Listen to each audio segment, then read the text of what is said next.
지난 수요일부터 시작된 국정감사 이틀 동안 여야 공방이 거셌죠. 오늘은 휴일 맞아서 잠시 숨고르기에 들어간 상황이고요. 이번 국감의 가장 뜨거운 현안 중 이 공무원 피격 사망 사건이 국민의 관심도 많이 모으고 있습니다. 지금 국방위원회, 정보위원회가 매우 뜨거워요. 그래서 이 두 상임위에 모두 소속돼 계신 더불어민주당의 김병기 의원을 오늘 스튜디오에 좀 직접 초대했습니다. 어서 오십시오. 안녕하십니까? 네, 공무원 피격 사망 사건에다가 최근 또 불거진 그 조성길 북한의 대사대리 입국 사안, 네. 이것까지 국민들의 이 궁금증이 많습니다.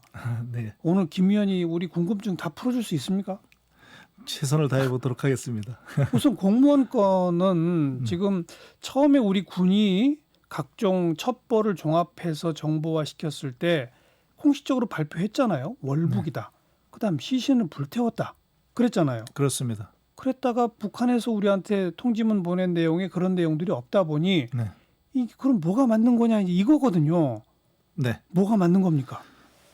북한의 통지문보다는 우리 군의 발표를 신뢰를 해야 되겠죠. 예. 좀 군에서나 해경에서나 월북했고 피격돼서 사망했다는 그것을 바꾸지 않고 있습니다. 예. 다만 예. 그 불태웠다는 그 부분에 대해서는 추정이기 때문에 강력한 추정이기 때문에 조금 더 조사가 필요하다 이런 입장인 그런데 걸로 알려져 있습니다. 월북에 대해서는 뭐 지금까지 전 보도만 이렇게 보면 그 뭐라 그러죠? 저 어떤 부유물. 네. 첩보 상에 SI 보면 첩보입니다. 거기에 월북이란 단어가 있다.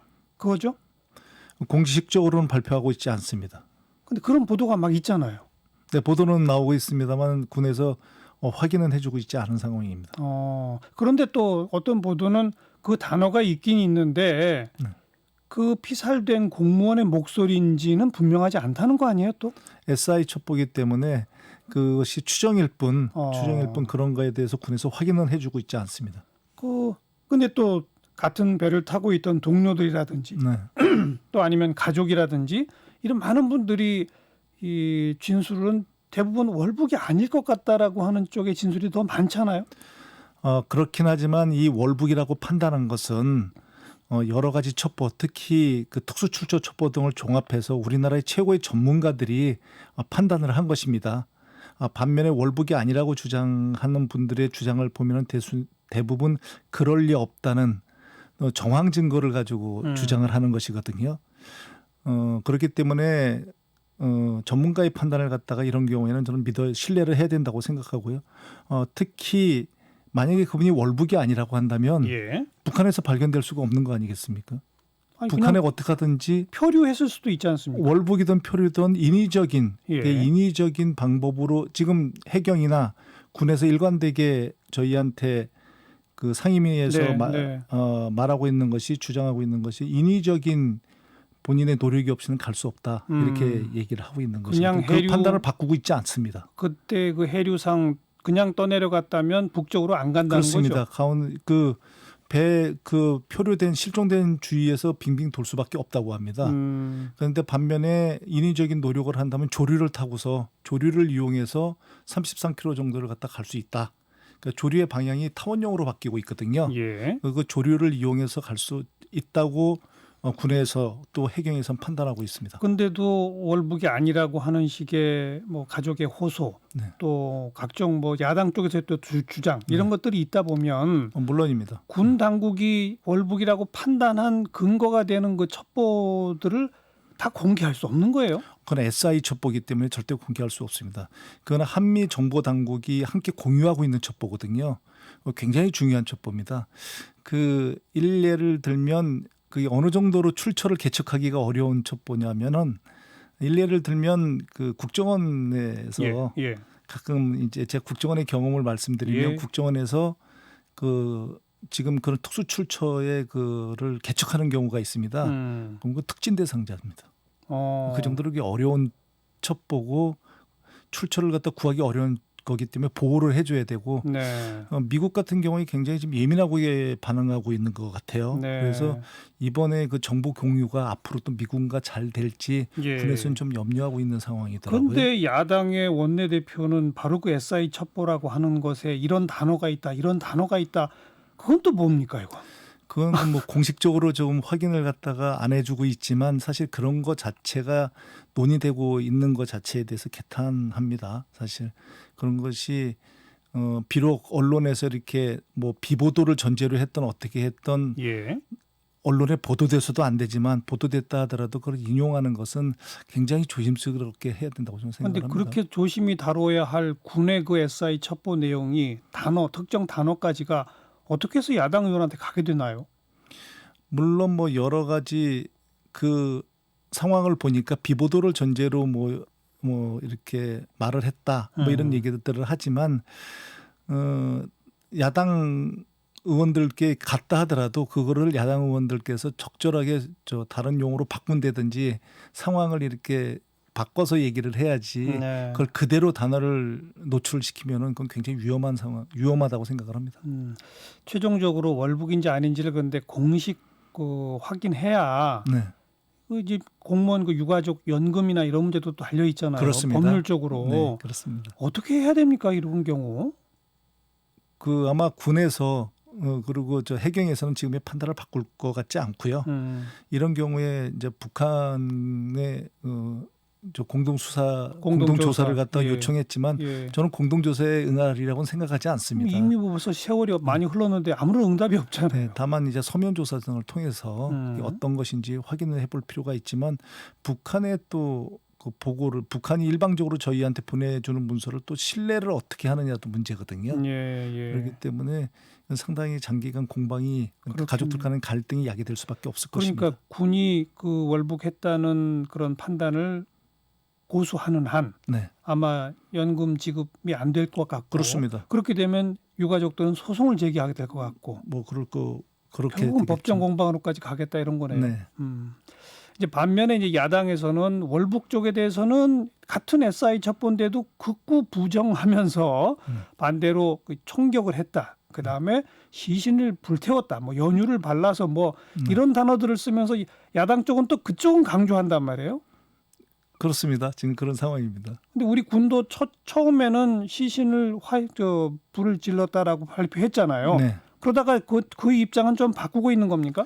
바꿨다기보다는 이제 그 월북을 한 것은 여러 가지 자료를 종합한 결과 판단을 하는 것이고요. 네. 그 결론을 나름대로 내린 거고. 내린 겁니다. 그런데 그 불태웠다는 것은 사실 정확하게 보면 추정을 하는 것이고 예. 불태웠을 것이다라고 추정을 하는 것입니다. 그래서 이거에 대해서는 좀 더 조사가 필요하리라고 근데 생각합니다. 초창기에 군이 발표할 때는 시신에 불태웠다라고 공식 발표하지 않았나요? 그렇습니다. 그렇긴 하지만 그건 처음에 경우에 발표를 한 것이고 그것이 다른 첩보들, 다른 경우들을 종합 판단한 결과 뭐 이렇게 추정으로 바꿀 수도 있고요. 처음 판단과 나중 판단이 달라질 수는 있겠죠. 최초 판단이니까. 근데 같은 SI 첩보인데 월북은 판단이 되고 시신 불태웠다는 판단이 안 되는 또 이유는 뭐예요, 그러면? 사실 판단이라기보다는 그게 직접 가서 보지를 않았으니까요. 예. 그리고 지금 상황이 피격돼서 사망한 거는 뭐 확실한 것이고요. 네. 그 그건 과정에서 북도 인정을 판단을 했고. 하는 거죠. 네. 최초의 군이 각종 첩보를 종합해서 월북, 그다음에 시신에 불태웠다. 이건 너무 성급하게 발표했던 거 아닌가요? 당시에 만약에 그런 발표가 없었다면 예. 그리고 강력한 그런 북한에 대해서 북한에 대해서 그렇게 강력하게 발표를 하지 않았다면 예. 좀 북한이 거꾸로 그렇게 쉽게 또 그렇게 빠르게 통지문을 사과 보내지는- 통지문을 보내지 않았을 수 있다 이렇게 오히려 생각을 해봅니다. 그런데 사과 통지문까지는 좋은데 거기서부터 이제 이른바 진실 공방 게임이 벌어져 버린 거 그렇습니다. 아닙니까? 사과 통지문으로 뭐 이게 끝나는 문제도 아니고 뭐 충분하지도 않거든요. 네. 그게 진실 공방으로 이제 비화된 거죠. 북의 입장에서는 자신들을 향해서 스스로 찾아온 사람이 월북 아닙니까? 그렇습니다. 그 사람을 사살했다는 것은 더 인권적으로 문제가 되는 것이고. 그렇습니다. 더군다나 불태웠기 때문에 그렇죠. 굉장히 자극적인 것이죠. 그 둘 다 부정하는 거잖아요, 북한은. 그렇습니다. 북한은 일단 부정하고 있습니다.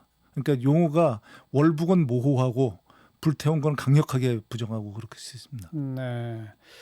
그럼 현재 우리 김병기 의원의 주장은 우리 정부와 군의 발표는 월북은 확실한 판단, 네. 시신 불태운 여부는 아직은 추정, 네, 그렇습니다. 그리고 북한과의 공동조사는 필요하나 어려울 것 같다. 네, 그렇습니다. 계속 국회에서는 또 그냥 공방이 이어지겠군요. 그렇습니다. 그다음 최근에 그 조성길 대사 대리 네. 이게 알려지게 된 게 그 부인이 북한에 돌아가길 원해서 언론사에 알렸다? 네. 이거 맞아요? 뭐 전체적으로 그것이 맞는 것으로 보여집니다. 근데 북한에 돌아가는 이유가 자기 그 자녀 때문이라는 거 아닙니까? 뭐 지금 알려진 건 그렇지만 확인은 해봐야 될 상황이고요. 그런데 언론사에 그걸 알렸다라고 하는 얘기는 네. 공개시키겠다는 거잖아요. 한국에 와 그렇습니다. 있다는 거를. 네. 그렇게 되면 북한에 있는 자기 자녀한테는 더 안 좋아지는 거 아닌가요? 그렇지 않을 수도 저는 있다고 생각을 합니다. 이게 지금 먼저 말씀드려야 될 것은 예. 정보 당국에서는 예. 이 자체를 확인을 해주고 있지는 않습니다. 공식적으로. 그것은 그 조성길 부인이 언론사에 얘기했다는 아닙니다. 것은 조성길 저 대사 대리가 한국에 와 있다는 것 자체를 확인을 해주지 않는 이유가 예. 그거는 조성길 대사 대리가 비공개를 강력하게 주장을 했었을 것입니다. 예. 근데 그 과정에 부부간의 갈등이 있었는지는 모르겠습니다만 네. 이게 부인이 언론사에 이제 제보를 하게 된 것이죠. 그런데 이렇게 볼 수 있습니다. 그 오히려 거꾸로 나는 이렇게 북으로 돌아가고 싶은데 북으로 돌아가고 싶은 입장이고 그 남편과 달리 이런 입장이기 때문에 우리 딸을 그리고 우리 딸에 대한 보호 신변에 대한 보호를 그러니까 보호에 대한 시그널을 갖다 보낼 수 있는 북에다가 그렇습니다. 북측에 거꾸로 그럴 수도 있습니다. 나는 가고 싶어하는 사람입니다. 네, 그렇습니다. 그러니까 딸 좀 해코지 하지 말아주세요 이런 거다. 그렇습니다. 신변 안전을 오히려 그게 더 담보할 수도 있는 문제가 될 수 있겠죠. 근데 왜냐하면 예. 그 조성길 그 대사 대리 부부의 그러니까 입국 과정이 지금 발표가 안 되고 있거든요. 그렇죠. 그러니까 부인이 어떻게 얘기를 했던 그거를 정보 당국에서 공식적으로 확인해주고 있지 않습니다. 네. 그렇기 때문에 그게 어떻게 해서 그러니까 입국하게 됐는지, 근데 좀 우리 한국으로 오게 됐는지에 예, 대해서 예. 얘기를 그러니까 발표를 안 하고 있거든요. 예. 그리고 확인을 안 해주고 있거든요. 그렇기 예. 때문에 어디까지나 추정일 뿐이라는 걸 갖다 말씀드립니다. 이제 이 대목에서 좀 답답해지는 게 물론 뭐 김병기 의원은 국정원에 오래 계셨잖아요. 네, 그렇습니다. 그런데 보세요. 이미 이게 언론 보도가 나왔고 그다음에 국회 정보위원장이 공식적으로 확인을 했어요. 네, 작년 7월 달에 이 두 부부가 한국으로 왔다. 네, 근데도 국정원은 네. 정보 당국은 확인을 안 해주고 있어요. 네, 공개적으로 발표는 안 할 것입니다. 이게 무슨 상황이에요? 그 정보 당국의 입장이 이제 조심스러운 것이 이 정도까지 발표된 것을 정도도 굉장히 우려를 하고 있더라고요. 왜냐하면은 이게 조금씩 얘기가 나면 그러니까 탈출한 루트라든지 네. 오게 되는 루트 네, 네. 그리고 그 사이에 있었던 그런 그 특히 조성길 대사 대리가 예. 발표한 비공개를 갖다 강력하게 주장한 조건 이런 예, 것들이 예. 노출이 될까 봐 굉장히 걱정하고 있는 것 같습니다. 그건 신뢰가는 문제거든요. 한 가지를 정보 당국이 확인해 주기 시작하면 꼬리에 꼬리를 물고 계속 그렇습니다. 확인 요청이 들어오기 때문이다. 그건가요? 그렇습니다. 네. 확인 요청이 되고 또 추적이 가능해지는 것이죠. 네. 특히 어느 나라에서 들어왔다 이러면 이제 주재국 간의 문제가 될 수 있습니다. 그러니까 그런 거는 발표 안 하더라도 네. 한국에 와 있는 거 맞다. 네. 그리고 부인은 가고자 하는 거 맞다. 이 정도는 확인해 줄 수 있는 거 아니에요? 그래서 이걸 간담회를 개최를 할 것인지 네. 정보위원회 아니면 11월 3일에 지금 예정돼 있습니다. 정보위원회가 국정원 예, 그렇습니다. 국정감사입니까? 국정감사가 예정돼 있는데 네. 그때 이것이 틀림없이 나올 것이고 예. 어느 정도 수준에서 이것을 발표할 것인지 아니면 안 할 것인지 예. 이런 거에 대해서는 야당 간사와 논의를 해서 결정하도록 하겠습니다. 같은 여당 소속의 윤건영 의원은 네. 그 조성길 대사 대리의 부인이 북한에 가고 싶어 한다면 네. 보내주자. 네. 뭐 심지어는 그 식당 종업원들도 북한에 가고 싶어 한다는 의사가 공식 확인되면 보내주자는 얘기를 하거든요. 그거 어떻게 생각하세요? 아마 현행법상 불가능할 것입니다. 왜냐하면 우리 대한민국 국민이거든요. 이미 대한민국 국민이 예, 그렇습니다. 됐죠. 그러면 여기에 어떤 대한민국 국민이 나 북한 가고 싶다고 그래서 우리가 보내줄 수는 없는 것이거든요. 네. 똑같은 논리입니다. 그분 대한민국 국민이 그리고 본인이 예를 들어 자진 입국이 아니다. 예. 자필로 서명하고 자진 입국하지 않았다는 게 예를 들어 확인이 되면 혹시 모를까. 자진 입국이 아니라 자진 입국이요. 그렇죠. 예, 자진 입국이 되지 않으면 입국이 안 되었다면 혹시 예, 모를까. 예. 본인의 자필 서명이 있는 한은 대한민국 국민이 되었고, 그리고 대한민국 국민이 되었으면은 저희가 송환하지는 못할 것입니다. 법률상 불가능하다. 예, 그렇습니다. 그럼 윤건영 의원은 그걸 몰랐나요? 어떻게 이런 주장을 했을까요? 그 주장은 저는 좀 확인을 해봐야 되겠습니다만 대한민국 국민을 상식적으로 대한민국 국민이 원한다고 해서 저희가 보내진 않지 않습니까? 네, 네. 그렇죠. 뭐 예를 들어서 과거처럼 무슨 뭐 비전향 장기수 뭐 이런 네, 분들의 네. 경우는 경우가 다르지만 그렇습니다. 이 경우는 본인의 서명에 의해서 자진 입국이 되고 대한민국 국민으로서의 법적 지위를 가진 사람은 못 보낸다. 그렇습니다. 또 그것도 그러네요. 네. 남북 간에 무슨 정치적 타결로 어떻게 할 방법은 없나요? 대한민국 국민을 보내서는 저는 안 된다고 생각을 합니다. 안 된다. 네. 아무리 가고 싶어 한다고 그렇습니다. 하더라도. 네. 자, 알겠습니다. 오늘 여기까지 말씀드릴게요. 더불어민주당 김병기 의원 고맙습니다. 네, 감사합니다.